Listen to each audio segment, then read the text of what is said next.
एक लाट आली, त्याची चप्पल वाहून गेली. त्यानं किनाऱ्यावरच्या वाळूवर लिहिलं, समुद्र चोर आहे.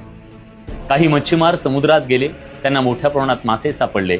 त्यांनी लिहिलं, समुद्र अन्नदाता आहे. एका म्हाताऱ्या आजीचा मुलगा समुद्रात बुडून मृत्युमुखी पडला. त्या आजीनं लिहिलं, समुद्र खुनी आहे. एक म्हातारा माणूस समुद्राच्या किनाऱ्यावरून चालत असताना त्याला शिंपले दिसले. शिंपल्यात मोती होते. मोत्यांनी त्याचं आयुष्य बदललं. त्यानं लिहिलं, समुद्र दानशूर आहे. तेवढ्यात एक मोठी लाट आली, सगळं काही मिटून गेली. याचा अर्थ काय? याचा अर्थ आहे, कोण काय म्हणतं याच्याशी समुद्राला काही देणं घेणं नसतं.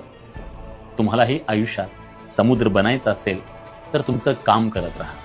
लोक काय म्हणतात याकडे कधीच लक्ष देऊ नका. लोकांचं काय, जोवर स्वार्थ आहे तोवर ते आपलं म्हणतात. स्वार्थ साध्य झाला की बदनामी करतात.